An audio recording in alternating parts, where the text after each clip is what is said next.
on Goblin Reddit. Today's story is... My wife started visiting a therapist, and 8 months later, she demanded an open marriage. When I checked her phone, I discovered the shocking truth that destroyed our family. Hello, everyone. My name is Garrett. I'm 41 years old, and lately I've been going through a difficult time. About a year ago, my wife Clarissa, 39, decided to start therapy. During the pandemic, she lost her job and had a difficult time finding a new one. She eventually found a job, although it wasn't ideal, and because of all the stress she had been under, she told me she wanted to see a therapist. I fully supported her in her decision. I tried to be there for her as best I could, but I felt there was little else I could do for her. At first, everything seemed to be going well, but over time I noticed significant changes in Clarissa. She began to implement new rules for our home and our children. She started to monitor our children's phones and to check our daughter's clothes. She threw away a lot of food and practically imposed a specific eating plan on us. When we all refused to follow it, she had a disproportionate reaction. I'm not talking about simple changes like reducing unhealthy food or setting reasonable screen time limits. Not at all. It was as if overnight she had transformed into a completely different person with a totally different parenting style, and none of us had any say in these decisions. She went from being a relaxed person to having a whole rulebook of how our house should run. For example, she banned sugar completely. No sweets, no desserts, no soft drinks, absolutely nothing. She even went through the pantry and threw away anything with added sugar on the label, including things like ketchup, cereals, and even some types of bread. The children were really unhappy. Our little Lily, 10, cried when she saw her Halloween sweets in the bin. Our eldest daughter, Emma, 14, was furious and started hiding snacks in her room. When Clarissa found them, she grounded her for a week and made her write an essay about the dangers of sugar addiction. Then she implemented this rule of no technology after 7 p.m., which in principle doesn't sound so bad, right? But it included absolutely everything: television, telephones, even laptops for schoolwork. Emma, who has online assignments, was literally having problems at school because she wasn't turning in her work on time. And when I tried to talk to Clarissa about it, she just kept repeating, "Kids today are too obsessed with screens, and I'm breaking that cycle." She also started to impose this rule of not sitting down unless it was absolutely necessary. I'm not exaggerating. She read some article about the negative effects of sitting down for a long time, and suddenly we all had to stand up as much as possible. The children were exhausted, and I was simply confused. He decided that our house should be a natural living environment, which apparently meant keeping the temperature at 13 degrees Celsius in winter and 27 degrees Celsius in summer. He claimed that we should acclimatize to the seasons as our ancestors did. The children shivered with cold, and I had to adjust the thermostat in secret at night because I could literally see my breath in our own living room. He caught me once and accused me of undermining the family's resistance. He saw some documentary about reducing clutter, and suddenly he was on a mission to free us from materialism. She started getting rid of our belongings, not hers, but ours. The children's toys, books, clothes, they just disappeared. Emma lost her entire graphic novel collection, and Lily's favorite stuffed animal was donated without permission. I had to search through donations to get some things back. When I confronted her, she said we were too attached to material objects, and that she was doing it for our own good. And worst of all, she started to dictate what emotions were allowed in the house. She became obsessed with the idea that negative energy was bad for our mental health, so if the kids were upset about something, whether it was school, friends, or, their mom throwing out their stuff, she would tell them that they weren't allowed to be sad. She literally forbade crying. Crying makes your problems seem bigger, she said. You have 5 minutes to be upset, and then you have to move on. I tried to explain to her that emotions don't work that way, but she was convinced she was teaching them resilience. At some point, even our family dog was no longer safe. We have a Labrador, Buddy, who loves his dog bed. She decided he should sleep naturally and took his bed away, making him sleep on the wooden floor. She also changed his diet to some kind of raw food that made him sick. When I pointed out that Buddy was literally throwing up, she accused me of being resistant to change. But then things got worse because he started questioning our marriage. We got married when we were very young. I was 24. She was 22, and at the time we were just 2 kids with no money trying to find our way. We were deeply in love. The kind of love where you stay up all night talking, sharing silly jokes and thinking that you'll be together forever no matter what. And for a long time, we were happy. We built a life, had 2 wonderful daughters, and went through all the ups and downs of marriage like any other couple. But lately, I feel like she's rewriting our whole story. She goes on to mention how she never got to find herself because we settled down so early. How she missed out on experiences because she was too busy being a wife and mother. And look, I get it. Life didn't exactly give us much time to be young and carefree, but it's like she suddenly resents all of this. She talks about how she wonders what life would have been like if she had traveled more, met more people, chosen a different career path. She even said once, "I don't know if I was ever really in love with you or if I just thought I was because I was young and naive." That really hurt. Now she nags me over the most insignificant things, like if I forget to put away my shoes or if I don't load the dishwasher exactly the way she likes it. She launches into a full-blown criticism about how I never listened to her, how I'm selfish, how I've never really seen her for who she is. It's like I can't do anything right anymore. And then there's the constant criticism of my body. I've always been a big man, not extremely overweight, just with a dad bod, I guess, and she never seemed to mind before. But now she constantly makes hurtful comments, calling me lazy if I sit down to watch TV, telling me I should take better care of myself. Once I helped myself to a second helping of dinner, and she just stared at me and said, "Are you sure you need that?" I mean, I'm not even out of shape, I just don't have an athletic body, but suddenly she acts as if my physique is something unacceptable that needs intervention. She's changed in so many ways. She used to be fun, playful, full of life. Now she is always tense, always searching for deeper meaning in everything. She meditates every morning and tells me that I should do it too, because I have negative energy. She used to enjoy watching TV series with me, eating popcorn in bed. Now she says that television is a distraction from real life, and that we should spend our evenings having deep and meaningful conversations, which would be fine except that those conversations usually end with her blaming me for how dissatisfied she feels. I don't even know how to talk to her anymore, without it turning into an argument. She questions everything about our life, our house, our marriage, even our parenting. She says she's been doing all this work on herself and is realizing how much of her life has been pleasing other people instead of herself. And I wonder, where does that leave me? Where does that leave us as a family? Things came to a head about 2 weeks ago when she came home and told me she wants an open marriage. I was shocked, completely surprised. I thought maybe she was joking at first because where did that idea come from? But no, she was completely serious. She sat down with me, all calm and collected, and said something like, "I think we should open up our marriage. I need to explore who I really am." I just stared at her. I didn't even know how to respond. I asked her what was going on, why we were having this conversation, and she just sighed as if I were naive and lacking in perspective and said, "I've been doing a lot of thinking and I've realized that I've never had the chance to really live." I told her straight out that I wasn't interested. I told her that I had married her because I wanted to be with her, not share her with other people. And that was when she issued the ultimatum, "If you don't agree, I'm leaving." I swear to you, it was as if the floor had simply disappeared from under my feet. I didn't even recognize the woman sitting in front of me. This was the same person who used to hold my hand in the car for no apparent reason. The same person who used to get emotional over sentimental commercials and take extra chips off my plate when she thought I wasn't looking. And now she's threatening to destroy our whole life as if it weren't important. I didn't shout, I didn't argue, I just got up, went to our bedroom, picked up a bag, and started packing. She followed me, asking what I was doing. I told her, "You made your decision, now I'm making mine." She lost her temper and started crying, saying I was being dramatic, that I was running away instead of having an adult conversation. I told her, "You gave me an ultimatum, this is my response." I didn't want to stay there and argue about why I should accept that my wife had relations with other people, so I left. I packed some clothes, my laptop, some essentials, and I left. I didn't even know where I would go at first, I just needed to get away.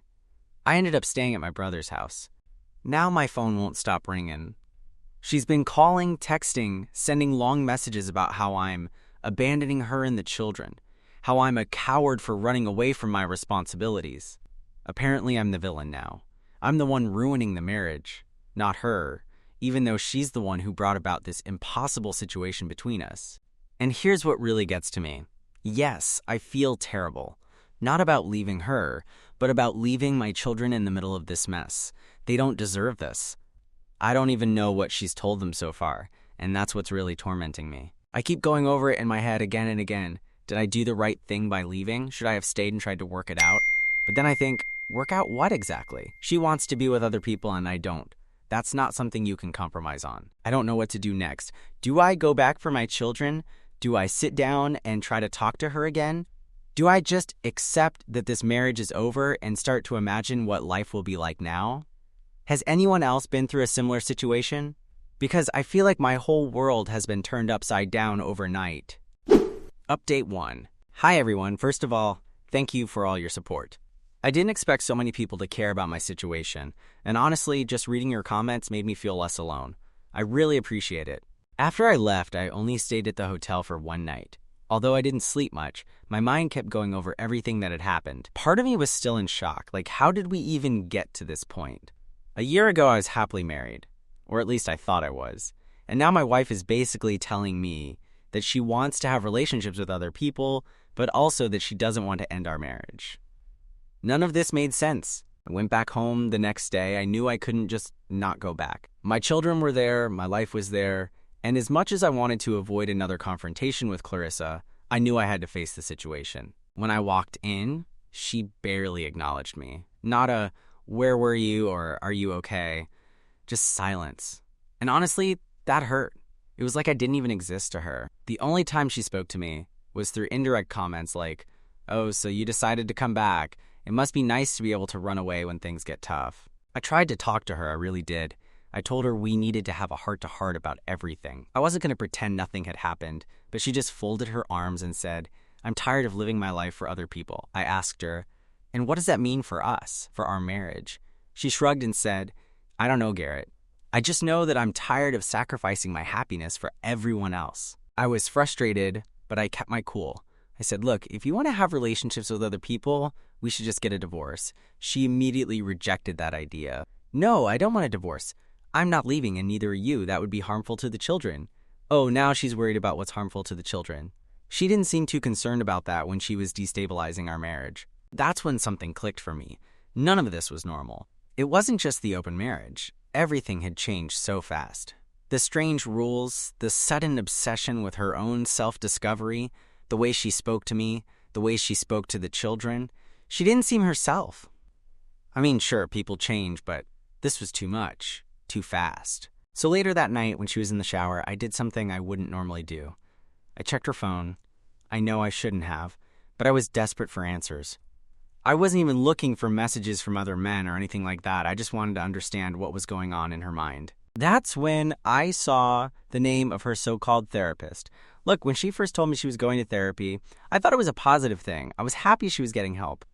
I trusted that she was seeing a professional who knew what they were doing, but something about it just didn't feel right. So I looked up the therapist's name online.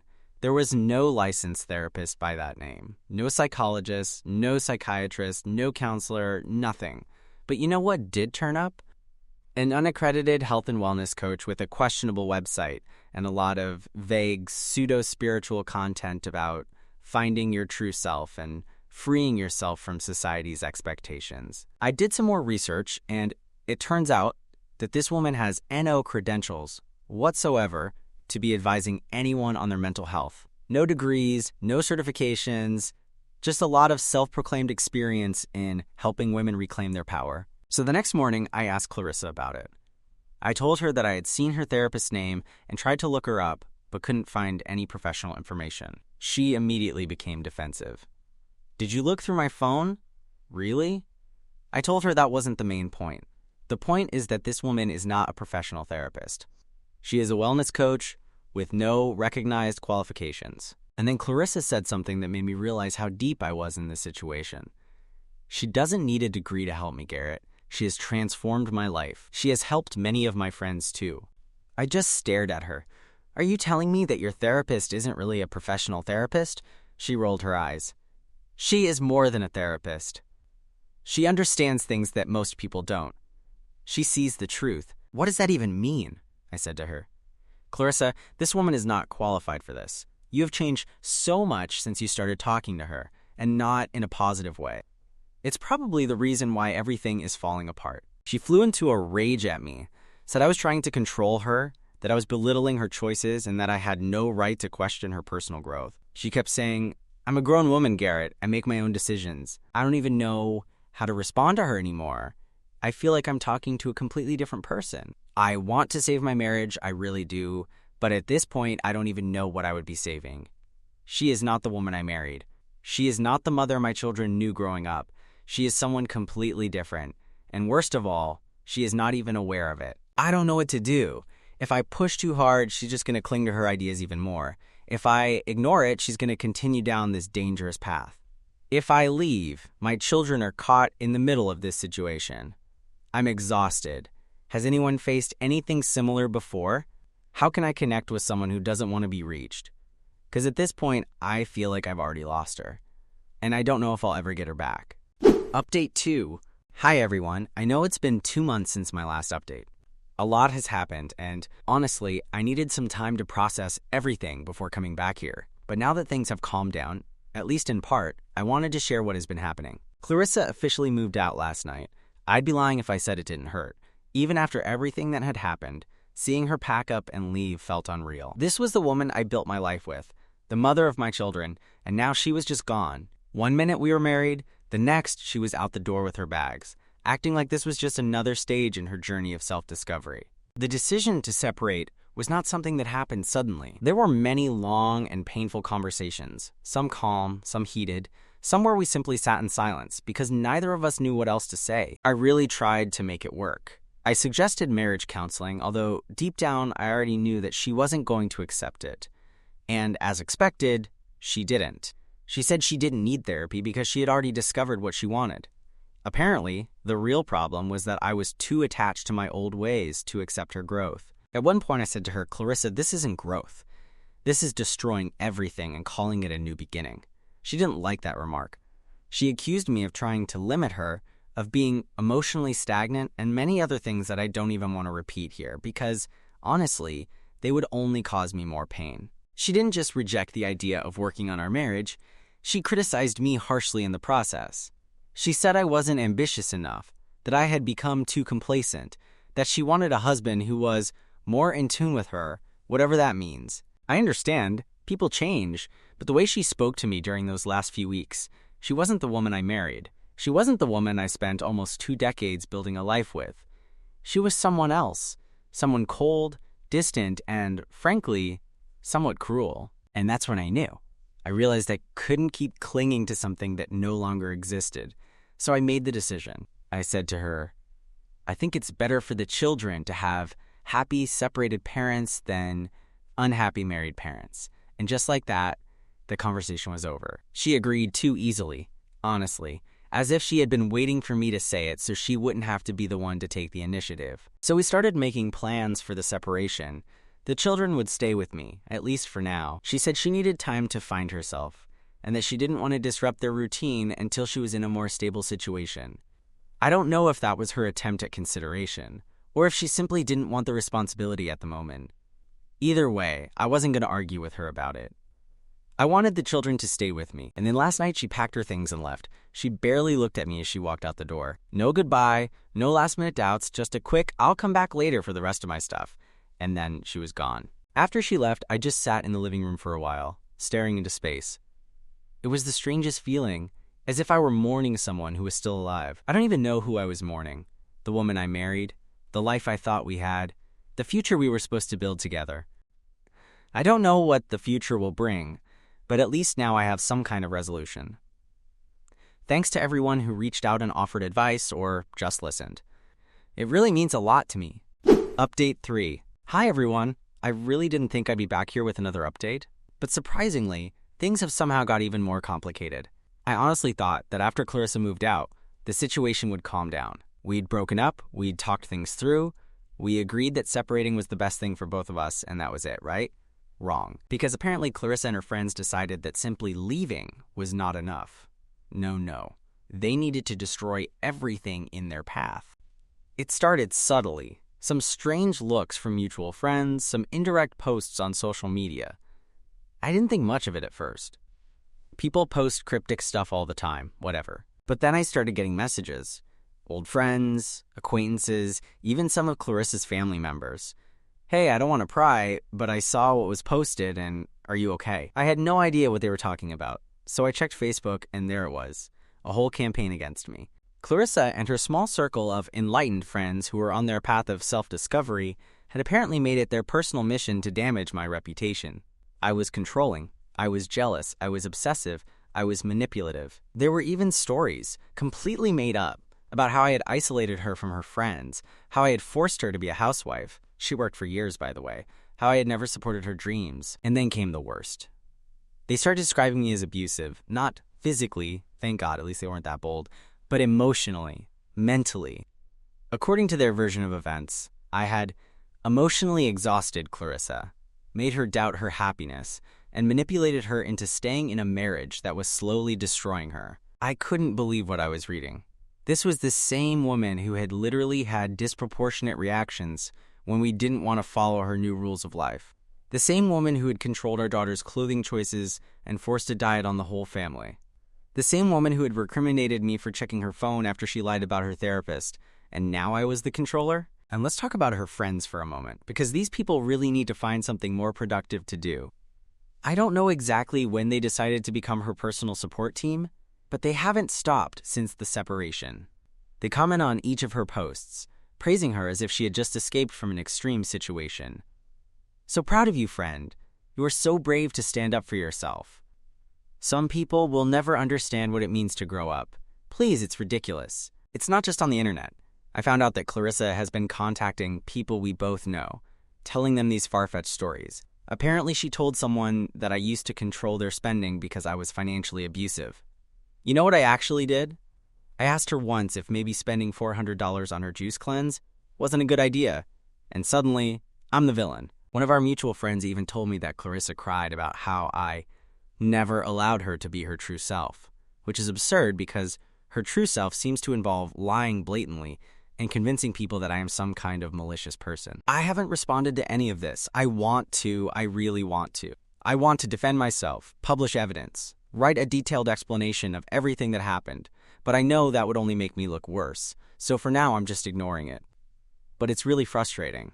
The good news is that most of the people who really know me aren't buying his accusations. My true friends have been very supportive. They have been visiting me, making sure that I maintain my mental well-being.